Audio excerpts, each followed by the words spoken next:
इस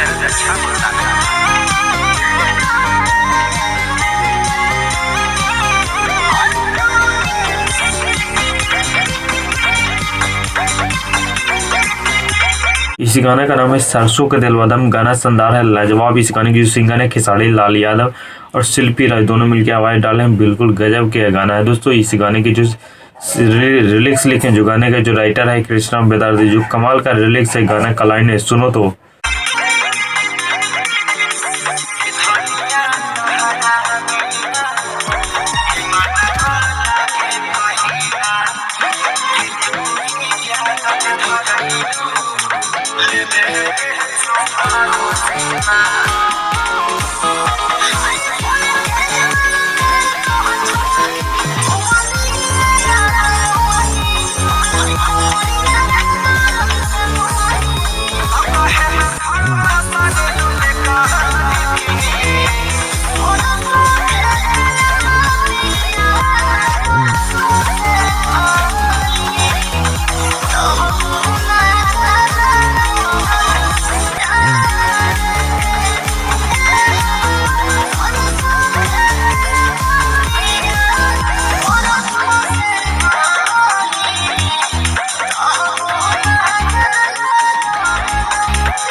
बाकी ये जो गाना रिलीज किया गया SRK म्यूजिक चैनल से, इस गाने को रिलीज किया गया है दोस्तों। ये जो सॉन्ग है रिश्ते मूवी का तीसरा सॉन्ग हुआ है दोस्तों, और ये इसमें जो म्यूजिक डाले हैं कृष्णा बेदर्दी जी का है, और रिलिक्स भी कृष्णा बेदर्दी और म्यूजिक भी कृष्णा बेदर्दी ही लिखे हैं दोस्तों।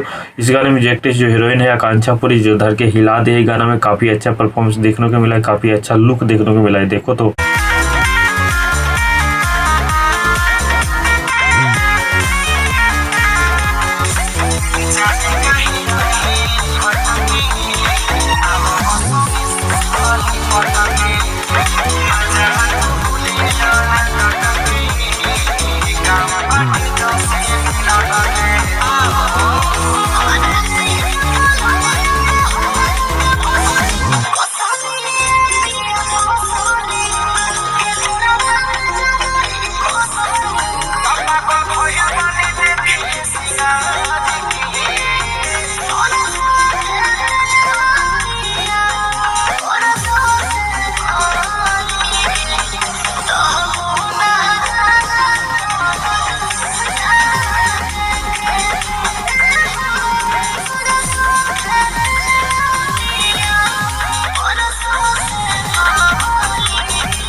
बाकी ये गाना कैसा लगा दोस्तों, और गाना अच्छा लगा तो मेरे वीडियो के डिस्क्रिप्शन में अन्य वीडियो की लिंक डाल दे दोस्तों, वहाँ से क्लिक करके देख सकते हैं, या तो SRK म्यूजिक चैनल पे जाकर वहाँ से भी क्लिक करके देख सकते हैं। ओरिजिनल वीडियो एक बार जरूर सुनिए दोस्तों, गाना हिला के डाल दिया है भाई, गजब के परफॉर्मेंस दिए खेसारी लाल यादव, आकांक्षा पुरी हिला दे इधर के, तो एक बार जरूर सुनिए दोस्तों, रिक्वेस्ट है दोस्तों। बाकी वीडियो अच्छा लगा है तो चैनल सब्सक्राइब लाइक कर देगा दोस्तों, ऐसे ही वीडियो आता रहेगा। Thank you so much.